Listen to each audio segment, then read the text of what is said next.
everybody. Thank you for being here. I'm sure you're very hungry now. My name is Joe McGovern. Please join me in welcoming this exceptional filmmaker, Tran Hum.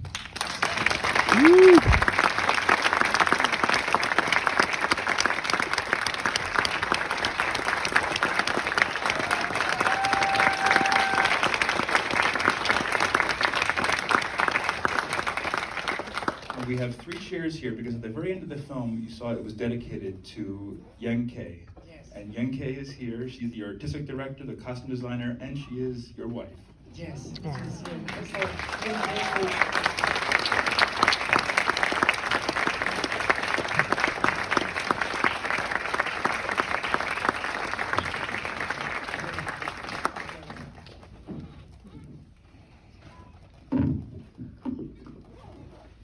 So thank you so much for making this and for being here to talk about it.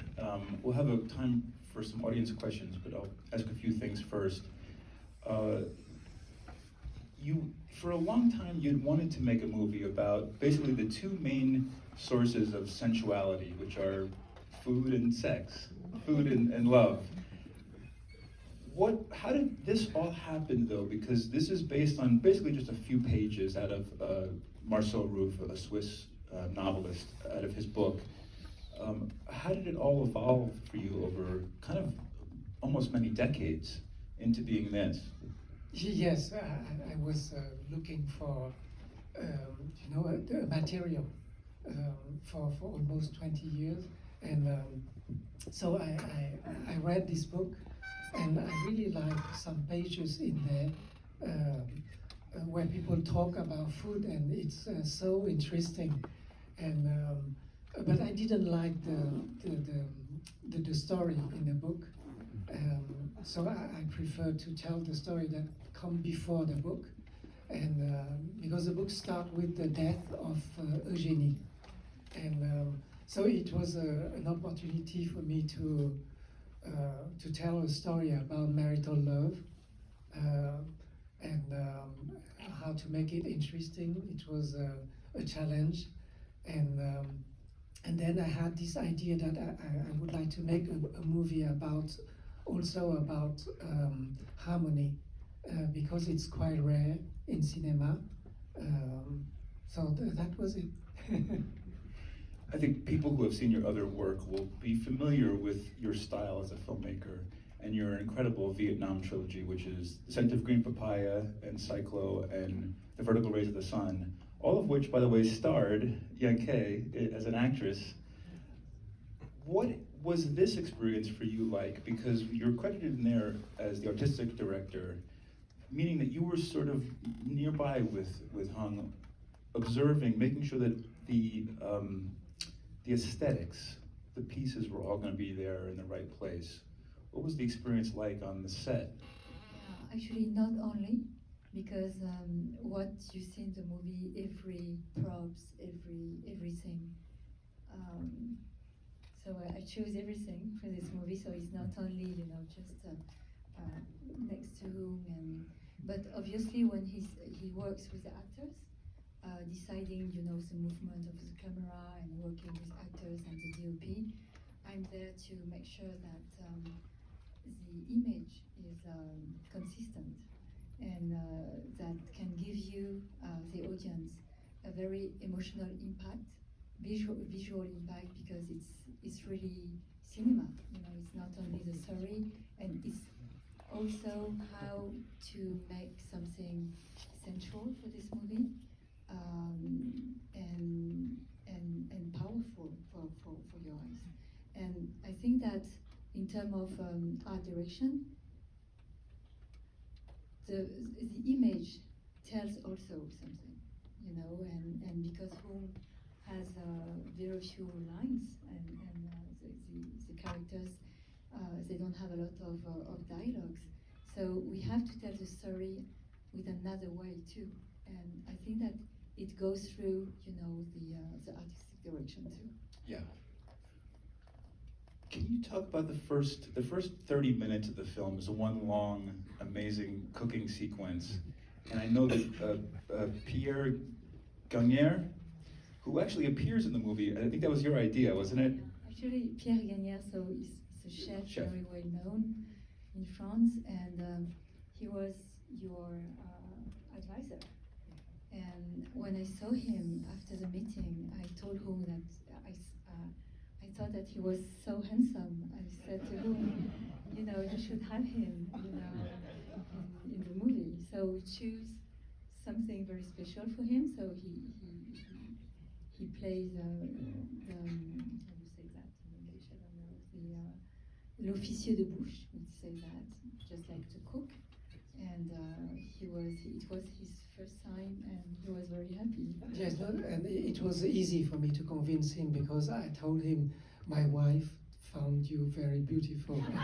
So please, so he said okay. So he helped you with picking the cuisine for that whole for the whole movie, but that especially that first sequence. And that's all of it is historically accurate. This is the 1880s, and yet we see things there that seem, well, it is food that we would eat today. Yeah, yes, exactly. Because in fact, when something is good, you know you keep on doing it, and so all these recipes are quite old, and in this story. The role of Dodin, he's someone who eating, so he read a lot of recipes, that is old recipes, and at that time the recipes are not precise like today. I mean, you don't have, for instance, indications like 20 grams of this and that. So you need to have a very good cook to interpret, this text that looks like a poem, describing something like we should taste the taste of autumn in the woods or something like that. So you have to find a way to cook the dish. So that's why we can say that a cook needs to be really talented to be able to find. So for the movie, the first scene of the cooking was very difficult to shoot. Normally, when I shoot a movie, I never prepare anything. I mean, for a scene, I don't know how to shoot it until the day of the shooting.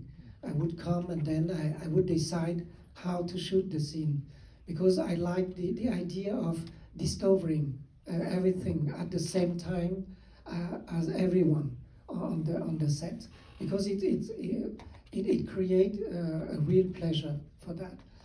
But for this scene, I had to prepare a little bit before with my assistants, and we rehearse, because the difficulties come from the fact that since I like the long shots.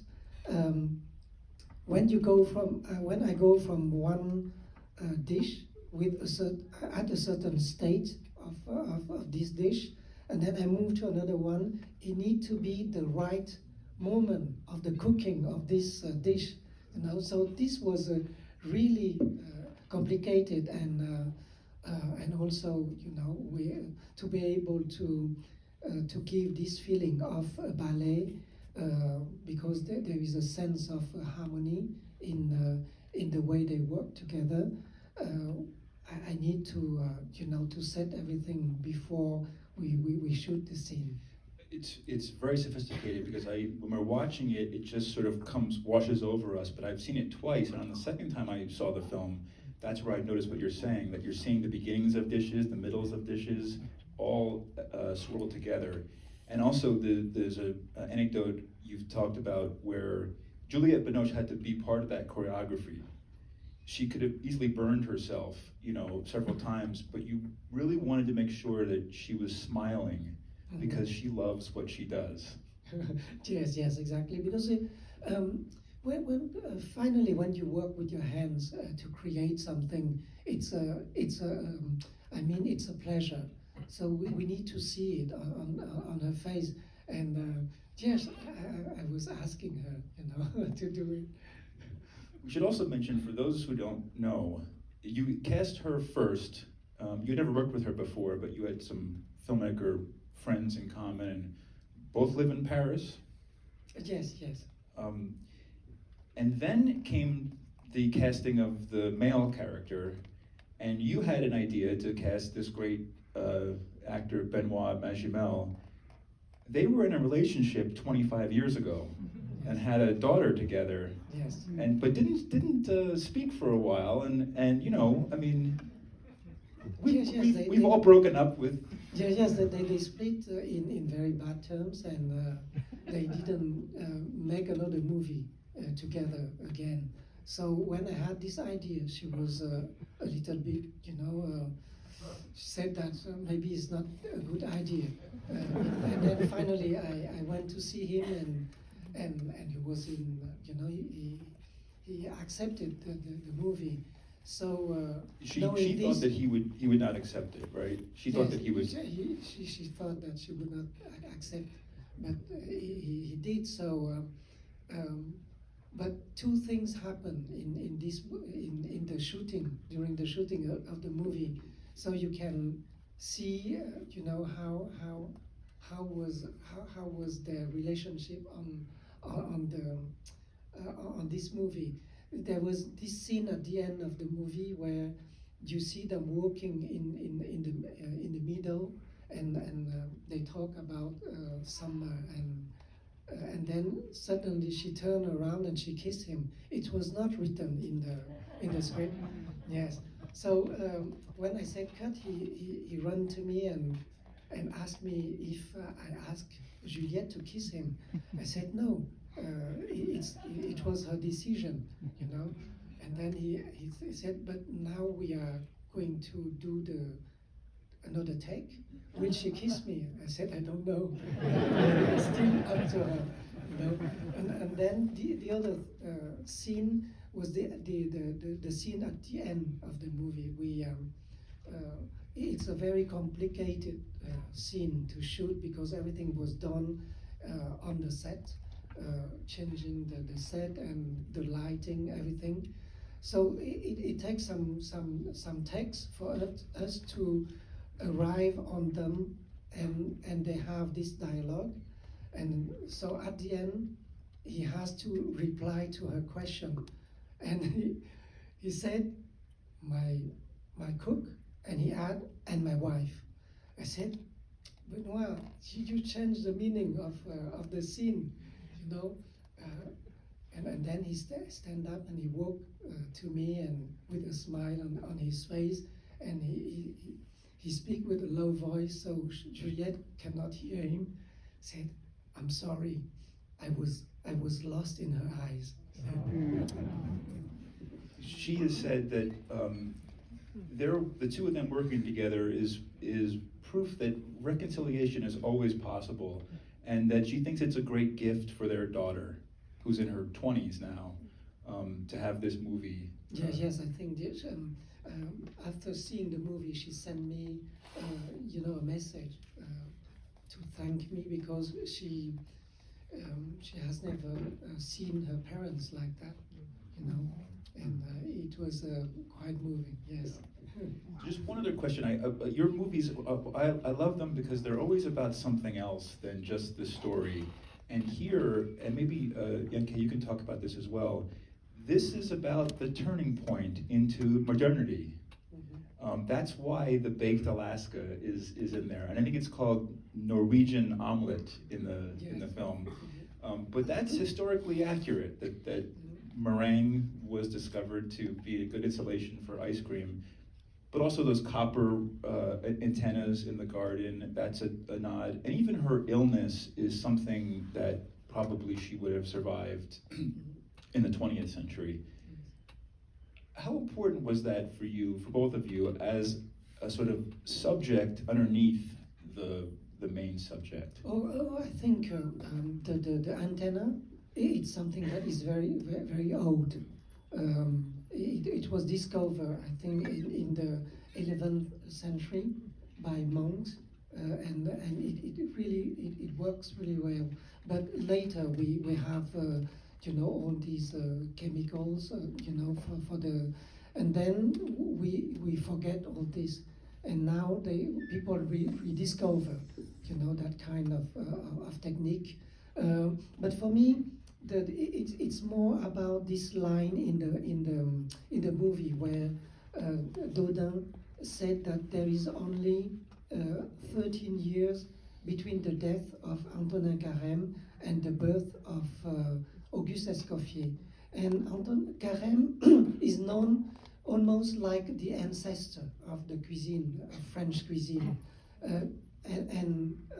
Auguste Escoffier, he's the man who brought cuisine into the modern time. So it's quite amazing, this very short time between the two. So in the movie, this moment, very important, where Dodin cooked for Eugénie. Because she's a very good cook, he need to surprise her. And so we see how he was anxious in the kitchen. In fact, what he's doing was, in fact, a modern cuisine for later, yes. And also why it's so important to have that little girl in there who's so good, little Pauline, because she represents the next century. Yes, exactly. But it's more than that. She represents a transmission. But in fact, she appeared at the beginning with this theme of the transmission, and when then she disappeared completely. And when we see her again, it's still about transmission, but with an idea, with an extra idea, is that she's there to save Dodin, because he was so depressed that he didn't want to have another cook.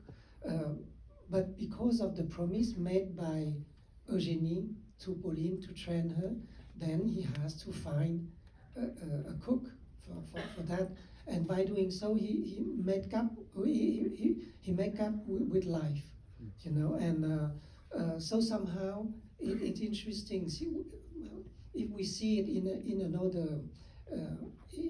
another angle, is that Eugénie knew somehow that she's going to die, and she managed to give Dodin a daughter.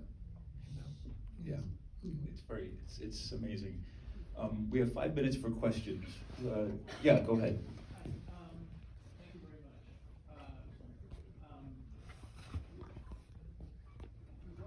What do you see as the class relationship between Dodin? Oh, it's yes. A question about the class relationship. Yes, of course she comes from a lower class than him, of course, and we can see in the movie that of course what is shown here is a kind of exception, just like when you read some biography of some writers, female writers, in the 19th century, you can find someone, like this, who lives a very free life and, very modern. So it's the case of Eugénie. She's a modern woman, a strong woman. And the fact that she never want to marry Dodin, it's because she would like to keep her freedom, and she would like to have a profession, not to be a wife, and to be, recognized for her talent. So it's and this the nature of their relationship is beautiful because of the distance that she put between him and her, by refusing to marry him. Yes. Thank you. Something that I love about the movie was the sounds, the shape of the forks, the movement of the pots and pans. I was wondering how much of the sound was captured actually on set, or Foley artists, or sounds. So a question about the sound design, whether it was captured in the set? You both could talk about this, or was it all done in post-production? But yes, I think that you know, all the tools the you know, you see in the kitchen is quite exotic. I mean, it's not what we have today. So all this was chosen by Yen-Khe, and the sound of it is really interesting, very beautiful. Is it quite different, you know? And for me, when I'm making a movie, I will always want to have a movie that has a musical quality to it, meaning that I see a movie as a piece of music. So for this movie, we had, of course, the sound, the direct sound that need to be very good, because it's our reference for the Foley later, you know. And for the Foley, I'm there, I'm in the room from the first minute to the last minute, because I like it. I really like this moment of filmmaking, because during the post-production, sound is the most important thing for me, because after the shooting of the movie, I never doubt that I have the movie, you know. So I spare a lot of time for the sound editing. I never use a sound effect, but it's only sound editing, meaning that we have a real sound made by the Foley artist or record on the set, and then we play with it. Yes, and that's why at the end I decided not to have the music for the film. You only have one piece of the music at the end, but during the film, no music. We have to wrap it a sec because there's another screening of the movie coming in, but I do have one more question for Yen-Khe. You've been together for 35, almost 40 years, long time. Could this have been possible earlier? I mean, in a way, does the life experience and the relationship experience give a hand gestures say no, but just sometimes I'm his wife, but essentially I'm working with him, so it has nothing to do with his wife. And because we don't talk that much actually when we're working, and especially for this movie, we didn't have time to talk because we had only 25 days for preparation for everything, so it was very, very short. And yeah, I think that it's not a problem of time. I think it's just maybe for whom, not for me. And you talk about modernity. I think that Eugenie, she's someone very modern, and that is something very interesting for the movie. And also, as an artistic director, I just really want to pay attention that all the choices that I made can last for 10, 20, 30 years. And that is very, challenging. at the very end, she says that she's in the summer of her life, Eugenie, and he says that they're in the autumn of their lives. But Hong, isn't this in a way a celebration of the autumn? Yes, of course. I think that we should enjoy, every different moment of our life, and it's Dodin is like that. Yes. Thank the two of you so much for being here and Thank for you. making this movie.